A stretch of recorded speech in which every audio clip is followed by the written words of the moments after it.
السلام علیکم ورحمۃ اللہ وبرکاتہ۔ ایک بہت خوبصورت آیت ہے سورہ ال-عمران کی آیت نمبر 26۔ وَتُعِزُّ مَن تَشَاءُ وَتُذِلُّ مَن تَشَاءُ۔ آپ جسے چاہیں عزت دیتے ہیں اور جسے چاہیں ذلت دیتے ہیں، جس کا مطلب ہے کہ عزت اور ذلت دینے کا اختیار صرف اللہ کے پاس ہے۔ اگر کسی کے پیچھے پوری دنیا پڑ جائے نا کہ ہم نے اسے ذلیل کرنا ہے، لیکن اگر اللہ نے عزت لکھی ہے تو کوئی ذلیل نہیں کر سکتا۔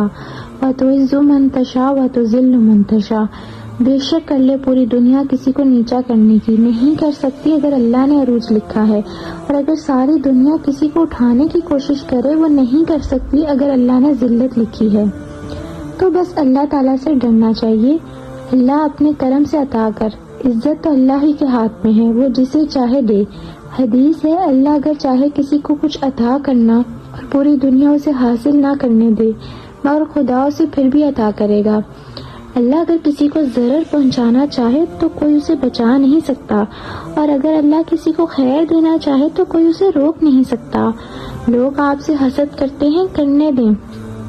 نفرت کرتے ہیں، اپنے دل میں آپ کے لیے بغض رکھتے ہیں، آپ کے پیٹھ پیچھے آپ کی برائیاں کرتے ہیں، کرنے دیں۔ الٹا وہ آپ کو فائدہ دے رہے ہیں۔ اگر آپ کو کوئی تکلیف دے کر خوش ہے تو اسے خوش ہونے دیں، بلکہ آپ اس سے زیادہ خوش ہو جائیں، کیونکہ اللہ تعالیٰ سب دیکھ رہے ہیں۔ ایسے لوگوں کو اللہ تعالیٰ پسند نہیں کرتے۔ تو پھر آپ خوش ہو جائیں کہ جو آپ کو رسوا کرنا چاہتا ہے وہ اللہ کی نظر میں خود ہی رسوا ہو جاتا ہے۔ پھر کسی کو اتنی تکلیف نہ دیں کہ وہ اللہ پہ چھوڑ دے آپ کا معاملہ اور صبر کر لے، کیونکہ پھر اللہ اس سے تو صبر دے دے گا لیکن آپ کی زندگی سے سکون چلا جائے گا۔ اللہ بہترین بدلہ لینے والا ہے۔ کسی کی برائی کا بدلہ برائی سے نہ دیں۔ میں آپ کو ایک بہت خوبصورت سی سٹوری سناتی ہوں۔ حضرت ابو بکر صدیق رضی اللہ عنہ بیٹھے ہوئے تھے تو ایک شخص نے معاذ اللہ انہیں برا بھلا کہنا شروع کر دیا۔ کمال کی بات ہے وہاں آپ صلی اللہ علیہ وآلہ وسلم بھی موجود تھے۔ وہ دیر تک انہیں برا بھلا کہتا رہا۔ حضرت ابو بکر صدیق رضی اللہ عنہ دیر تک سنتے رہے۔ جب صبر کا پیمانہ لبریز ہونے لگا تو حضرت ابو بکر اٹھے تو فرمایا، جو تو کہتا ہے سب جھوٹ کہتا ہے۔ 2-3 جملے کہے تو اللہ کے رسول اٹھ کر چلے گئے۔ حضرت ابو بکر صدیق رضی اللہ عنہ ان کے پیچھے گئے۔ یا رسول اللہ، جب تک وہ بولتا رہا آپ تشریف فرما رہے تھے اور میں نے 2 باتیں کہیں اور آپ آ گئے۔ آپ صلی اللہ علیہ وآلہ وسلم فرمانے لگے، اے اللہ کے بندے، جب تک آپ چپ تھے نا رب نے آپ کے پاس فرشتہ کھڑا کیا ہوا تھا جو آپ کی طرف سے جواب دے رہا تھا، لیکن جب آپ بولے تو فرشتہ چلا گیا اور شیطان آ گیا لڑائی چمکانے کے لیے۔ کیونکہ فرشتہ چلا گیا تو پھر میں بھی آ گیا۔ سبحان اللہ۔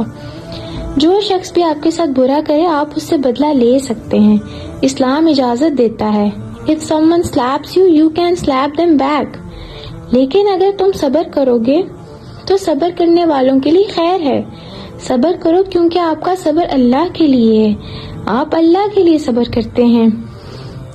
آپ صلی اللہ علیہ وآلہ وسلم فرماتے ہیں، اگر ہماری اپنی اوقات پر نظر رہے نا، ہمیں اپنے گناہوں کا احساس رہے، تو پھر ہم انسان برائی کا جواب برائی سے نہیں دیتے، پھر وہ برائی کا جواب اچھائی سے دیتا ہے۔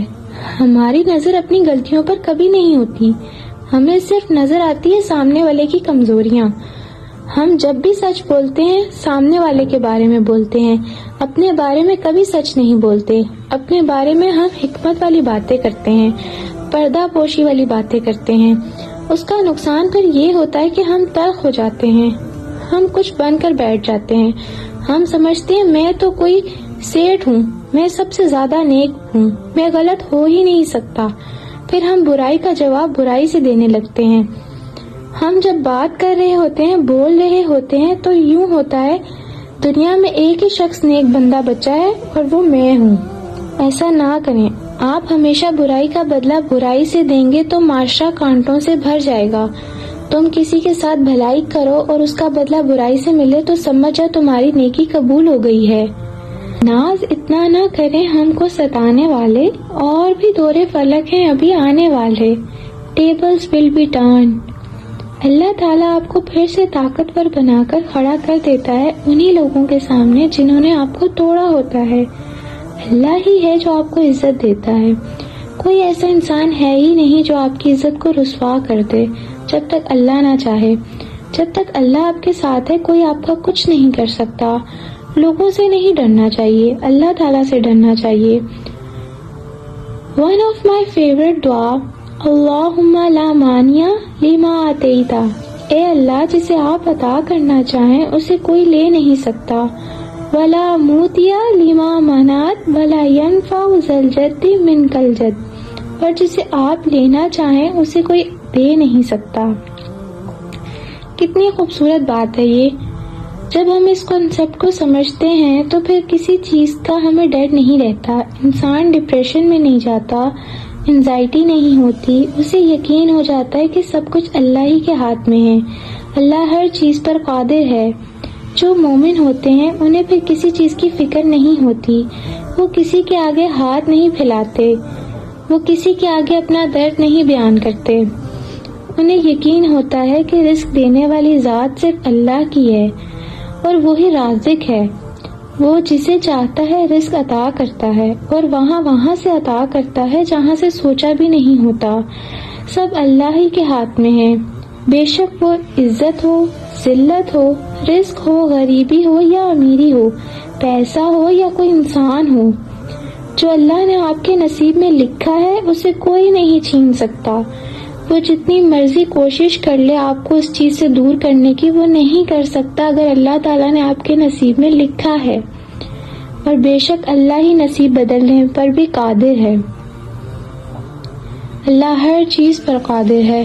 ان اللہ علی کل شیء قدیر۔ اللہ تعالیٰ قرآن میں فرماتے ہیں تمہارے اپنے ہی تمہارے لیے آزمائش ہیں، تو جب آپ کو کوئی تکلیف پہنچائے تو اس پر صبر کر لیں۔